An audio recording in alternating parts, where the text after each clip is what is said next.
There's an old saying, laws are like sausages, it's better not to see them being made.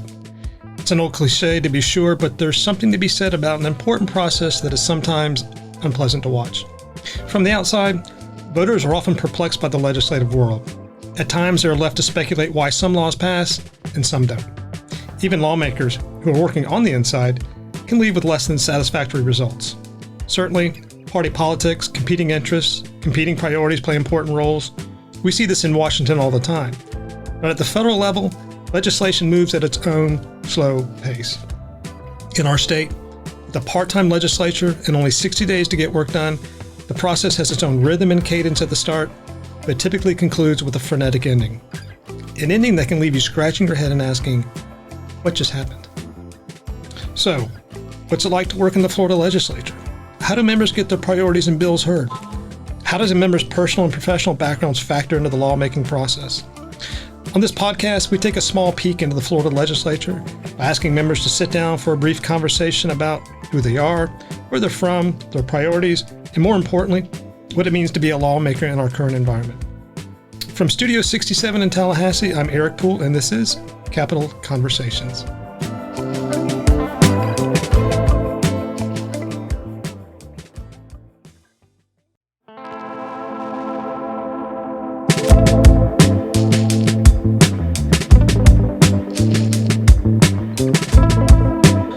Well, everyone, welcome to FACT's new podcast. It's Capitol Conversations is what we're calling it. And really the goal of this podcast is to try to demystify the legislative process for not just the average citizen, but even for folks that work in the process, including members of the Florida Association of Counties. Often, decisions are made that we have to speculate, well, why is the ball moving in this direction when we thought it was going to go in this direction? A lot of moving parts and pieces up there. And I thought there was no better way to try to pull back the curtain than to talk to some of the lawmakers that are in the process. And what we wanted to do, and we're doing, is to begin by talking to lawmakers who once served in local office as county commissioners. And so our first guest that we've had, and I'm very happy to have him, is Representative Thad Altman. Representative Altman, thank you for joining us. It's good to be here. Thank you for having me. And so we got some questions, but what I'd like to do is if you could just tell us a little bit about where you're from, your hometown, your district, and your profession. Okay, thank you. I appreciate that. It's appropriate to have local government working to demystify and pull back the curtain from state government because local governments have been doing that for a long time. You operate under the sunshine. You're full and transparent. It's the most transparent and open form of government on the planet. That's Florida local government. So I think that's a better way. And I hope we can do more of that too, to demystify and pull back the curtain because it does. I'm still working on doing that. It's a great goal. I'm from Brevard County, Florida. I grew up here. I've lived here almost my entire life since I've been a year old. I come from local government. My first elected office was the Brevard County Commission. I've been in the legislature now 18 years, so all in all, 25 years of public service. I work at the Kennedy Space Center. That's where I am right now. It's my day job, my real job. Most legislators do work another job. I tell people I'm very blessed. I have two dream jobs. I love being in public life, and I also love working out here at the Kennedy Space Center, my favorite place on the planet. Representative, do I misremember? I thought at one point that you were in construction and contracting. Is that not? Do I recall wrong? I grew up in construction. We had a family landscape business, but it migrated toward construction, and it's been a big part of my life. I'm a licensed building contractor. My license is inactive, so but it is a part of who I am and what I've done. And I think, wow, that was a great experience for getting into local government, and specifically on the county commission, because I think that the 8 years I had as a county commissioner, arguably in public life, probably the 8 most meaningful years I ever had. I really believe in county government. It's the best form of government we have. The old adage, government closest to the people governs best. So I really, really wear that with a badge of honor, and I'm blessed to have had that experience. Yeah, that's funny. You said 18 years, and I think you were probably one of the first members that I met because my previous legislative director, Carol Bracey, had introduced me to you, and she said you came from local government. I think we went mountain biking out with the Appalachian Forest, but that seems like a lifetime ago. But I think you understate your public service. I went back and looked on your bio, and I think you were first elected to the Brevard County Commission back in 1984. Am I correct in that? I did. I was an intern in the legislature in 82. So that was my first session. And came back and ran for the county commission in 84. It was reelected in 88. I served 2 terms there. So I want to try to figure out what makes a lawmaker tick, what kind of drives them. So first, what really drove you to public service to begin with? Because that's a tough job. Well, what drove me was as a kid growing up in Brevard County, Florida, in O'Galley, Florida, West O'Galley, in the country, when I watched the what I call destruction of our natural beauty, of our community, uncontrolled development, uncontrolled growth, the lack of preservation of very important environmental assets, and the things that I grew up enjoying playing in the woods and the wildlife, to see it just be completely wiped away was heartbreaking. So it was growth management and environmental preservation that really drove me into public service. And it still is the number one driver I have. I really, we're facing some real challenges here in Florida, and we've had some successes. We've had some defeats, but that battle still goes on. We still have a chance, I think. And that local government was the place, that's the front line. And we achieved a lot of things in Brevard, but we have a long way to go. So you left the Broward Commission, and then in 2003 you were elected to the Florida House. So what motivated you to go from where, local politics, where really the rubber meets the road, to something that you probably anticipated was going to be really hard to see the end results? Well, it's tough. It's very tough for a local government official. I hope we get more come to the state level, because when you're on that local level, it's an immediate, the immediacy of the job. You're firsthand. You have a smaller group, in our case, a 5-member commission. So if you could get 3 votes, all you had to do in our business, count to 3. Now you have to count to 61. Plus you have the challenges of partisanship. You got the challenges of cliques, and you have to work with different factions. So it's a different type of challenge. But many of the things that motivated me to go to state government were the same things that motivated me to go to local government: planning, quality of life, infrastructure. Of course, in our case, on the state level, that's even broader. You have a lot more health care issues. You have children and families and seniors. You've got education.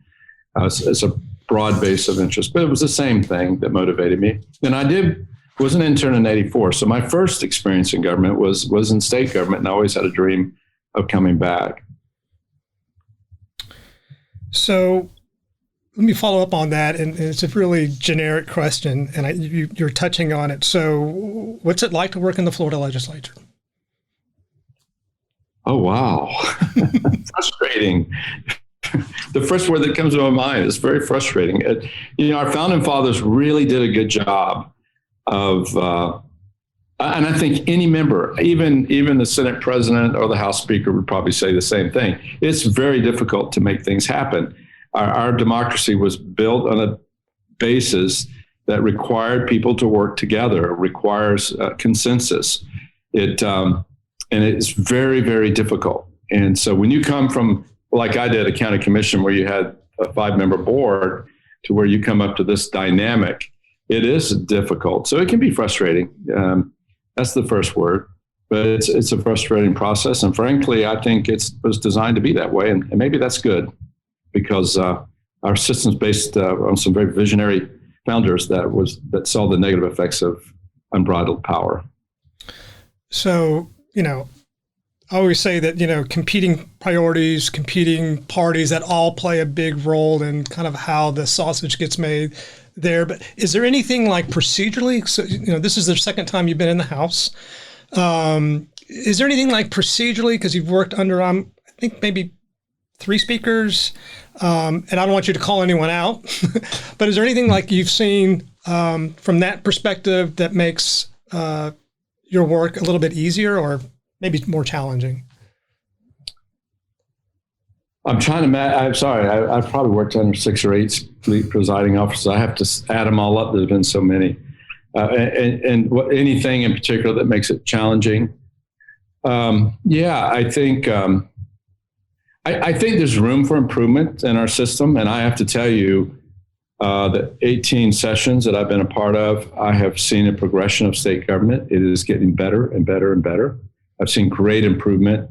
It's becoming a more member-friendly process. But the most frustrating is when you're in a system of 120 members, or in the Senate case, 40, when one person, one individual can kill a piece of legislation or kill an appropriation or numerous pieces of legislation. And that's very frustrating because I don't think that was the way our founding fathers intended our government to work. And I've been a part. One of the things that keeps me coming back, I want to change that. I'd like to see a much broader, more participatory form of government. And I think ultimately we'll get there, but that's the most frustrating part. And I'm frustrated not only when I don't get my way. I mean, if it's something that I may disagree with, it's still fundamentally wrong to have the few to prevent the majority from at least having a voice, at least having a vote, and the ability to kill legislation without even giving it a shot. That's very frustrating. I can remember it took us 10 years to pass a child restraint law, a booster seat law. We were seeing 4-year-old kids being maimed because they were in adult seat belts, and citizens just thought that was okay because it was legal. And that was a 10-year process. And for a number of years, the only way they killed that is they prevented it from being voted on because they knew that the public supported that. And for what reason, I don't know why they would oppose that, but that was a very difficult process. That's frustrating. That is very frustrating. And that shouldn't happen. Every issue that's worthy, and to me, what's worthy is if there's a number of members that feel that it is, or a public, we should at least be voting on these things. And I'll use a local government analogy.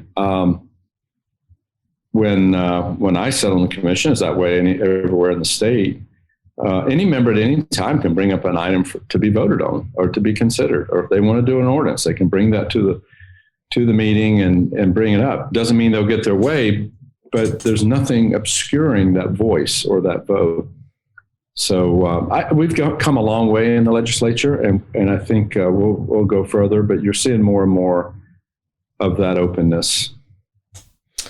All right. Well, let's talk about your priorities this year. You mentioned that you started in the whole process because you believe in the environment and quality of life that comes along with that. Mm-hmm. So what about this year? What are your priorities and what are some of the bills that you're trying to get heard? My first priority is I'm very honored Speaker Sprowls has given me the chairmanship of the Children and Families and Seniors Committee. Our leadership is very committed to addressing some very serious challenges that we have in children's services. And I really appreciate our speaker, and I'm looking forward to working with them. We've got some challenges on foster care and our local community programs that provide services to children and families. And you're going to see a lot of legislation that deals with that. So that's my number one priority. I mentioned my conservation background, but I have worked as a social worker in the field of social work and children's services. I've had a lot of experience there, and so that's another passion that I share, and this is going to be my top priority this session. I have a couple of environmental bills. I'm doing a bill in Florida Forever. It's been very frustrating for me to see how little we funded Florida Forever. We were really, my first 8 years in office, things were going great, but we've kind of slipped on that. And I'm doing a conservation easement bill. So still I'm very much involved in those issues. And then space. I live on the Space Coast. I work at the Space Center. We're looking at some space, perhaps some space legislation, and been a big supporter of what we're trying to do to promote space in Florida and what Space Florida has worked hard to do, and want to be a part of that, which I have been since I've been in the legislature. Can we segue into that? I mean, that's a personal interest of mine as well. And there seems to be, I mean, at one point, it almost looked like the Cape was just dead, because of funding from the federal level. But with really initiatives from the private sector, SpaceX and the others, and I get these, I've signed up for all these email lists. There just seems to be launches left and right. And it really seems to be, boy, I don't want to say this cliche, taking off. But what is the trend that you're seeing in terms of not just the activity, but in terms of the spinoffs, in terms of technology, in terms of jobs, in terms of impacts to, that whole region? Well, it's been amazing. I grew up here in the Space Coast, and I experienced firsthand the excitement of the 60s and the Apollo program, the lunar launches and ultimate landings on the moon. And it was indescribable. And I never thought we'd ever see that again in my lifetime. We were hoping, well, we are seeing it, and it's even exceeding that level of excitement. We had one program, the federal program, but now we have numerous programs. We have SpaceX, we have Blue Origin. Boeing is going to be launching humans to space here very, very soon. You have Virgin Galactic that will be launching tourists into space. We hope we get some of those launches here. And so this is amazing. You have Jeff Bezos, who has a vision of putting millions of people, not dozens, not hundreds, millions of people, and even moving heavy industry into space to protect the planet. These are amazing times, and we cannot begin to even express how exciting they are. Last year we tied a record for the number of orbital launches. We'll soon be breaking that record. It's a remarkable point in time. And what's interesting, being a state legislator is, and local governments and state governments are playing a larger and larger role in space exploration, where we're actually competing against each other, which is good. I'm a believer in competition. And I applaud those other states that are developing space programs and launch facilities, because we're going to need everybody to be involved if we're going to meet the dream of putting millions of people in space. And that's a lot of people, a lot of launches, a lot of launch sites. So I really, this is an incredible point in time in history. It's like 1492 and being in Genoa during the days of early exploration. So this is an incredible point in time. It's and I want to be careful on how I say this. It's almost like our state doesn't brag enough about what's going on right now. It just, you see it on CNN, you get an email. And I don't know if that's because it's a federal entity with, some state support, but that's an amazing amount of innovation and technology occurring on our soil that, I don't know, I think we need to brag about it. Yeah, we are becoming the innovation center of the world here in Florida. And I think it's only going to get better and grow more. We have some challenges as a state to meet those. And one is through our educational programs. I tell people it's not hydrogen and oxygen or solid propellants that propel rockets into space. It's brain power. And we really need to do a better job of getting more young people into the STEM fields. And so we have some challenges from an educational point of view. That's probably our biggest challenge to support the need that we have here. I know the speaker has some great ideas in terms of what we can do with education. So that's a real challenge we need to meet. The other, I think, I hear it over and over again from those the commercial guys and NASA. And by the way, I didn't mention the NASA program is still incredibly exciting with their new rocket that they're building, the SLS system. So we got a great public and commercial science and space related endeavor, but infrastructure is probably our most immediate challenge.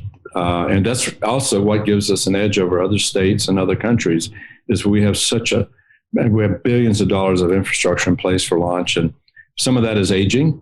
We need to update it, renew it, and expand it.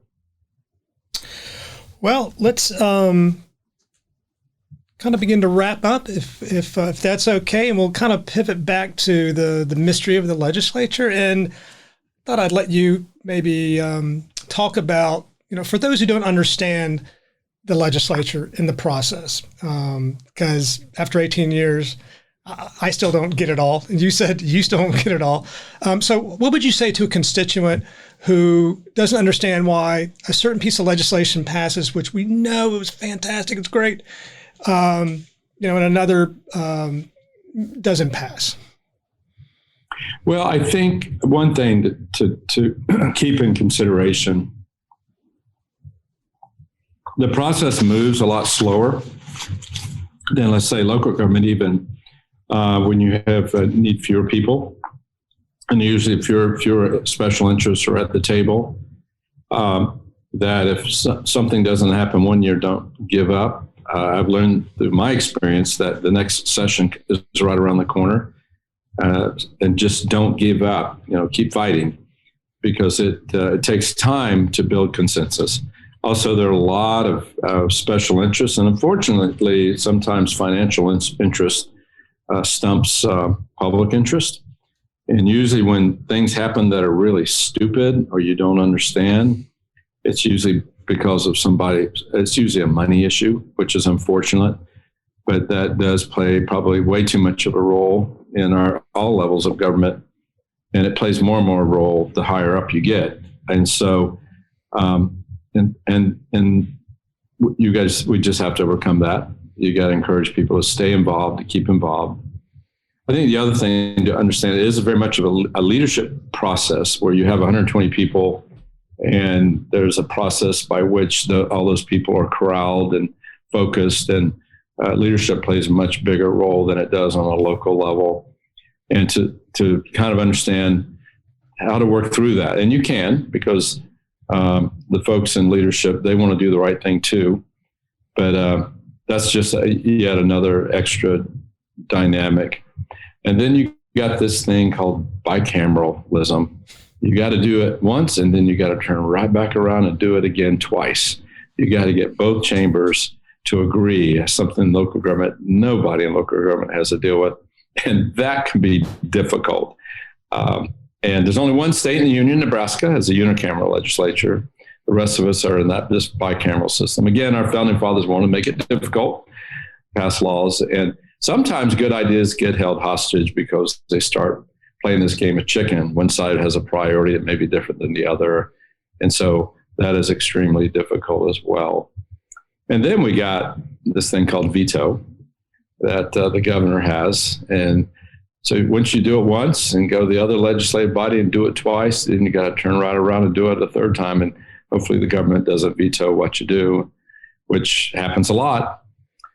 Sometimes for bad reasons, but a lot of times for good reasons too. So it's the checks and balances that it just takes time to navigate. It's a lot of work. And frankly, that's why we need people like you, Eric, to help guide the people that they're representing through the process. It's very important that we have organizations like the Florida Association of Counties or the League of Cities or the Lung Association, whatever it is. The need to have organizations and get together. It's been a tough time for local government. I think one of the most frustrating things for me is we've seen some things undone that local government has that have done so well, and so we have a lot of work to do in terms of our form of intergovernmental cooperation and working together. Well, let's hit the finishing tape. Let me ask you. Been there, 18 years? What's probably the proudest moment that you've had serving in the Florida legislature, whether it was in the House the first time, the Senate, or today? I know there's many, but try to pick one. You can pick two. Well, I was the sponsor in the House for the Everglades restoration legislation that was passed a few years back. That probably one of the biggest pieces of environmental legislation that we passed, and to be a part of that was very meaningful. Joe Negron really was the guy who pulled the weight and made that happen. And I'm so thankful that we had him where we had him, because I don't think there's anyone who could have achieved what he did. So that was obviously, for me, probably the most fulfilling moment. And I'm really thankful for Governor DeSantis, because I fully expected that legislation was so landmark and so controversial, so big. I sort of expected that we would probably have to continue to fight and maybe lose that legislation. But fortunately, we have a governor that's been really committed to protecting the Everglades. So that's really even made that victory even better. And then number two is my work with the military. I chair the Florida Military Support Task Force, which is the leading advocate for our military bases, our active duty military and their dependents. I grew up in a community that's very military. Most of our launches are at a Air Force station, although it's not named the Air Force base station anymore. It's a Space Force station. So we have Patrick Space Force Base and Cape Canaveral Space Force Station. I have to think when I say that, because I said it differently for 60 years, But I've been worked very hard with our military community, and been very involved in numerous pieces of legislation, and that's also been very fulfilling for me. Well, and I would assume what's fulfilling now is your current position at the foundation. Do you want to talk and let people know what the foundation is and does? Yes, I work at the Astronaut Memorial Foundation. It was formed right after the tragic Columbia accident, where so millions of people saw it firsthand. Tens, if not hundreds of millions, saw that horrific explosion live on TV, many of which were kids, because it was the launch of the first civilian, a school teacher, Krista McCullough, and it really had an impact on an entire generation. And after that, the Florida legislature created the Challenger license tag, the first specialty tag ever, and generated money to build the memorial that honors our fallen astronauts. It's the memorial that Congress has designated as a memorial for astronauts. And we also have a Center for Space Education, which we call our Living Memorial, where we provide educational programs and events that are developed to inspire future generations to be a part of this endeavor of human space exploration. We have 7 acres and about 40,000 square foot building right here at the Kennedy Space Center Visitor Complex. And I encourage any of your listeners to call us if you want to come and see what we do here. That's awesome. Great. Representative, thank you. I think based on our conversation and you being the first guest, that we'll probably hit the number 1 or number 2 spot on the Apple podcast in the next week or so. Oh, good. So, no, really, thanks for taking the time on a Friday to do this. Thanks for being patient with me, this being our first one, and I really enjoyed you coming on today, so thank you. Thank you. Appreciate it. Good talking to you. All right. Take care.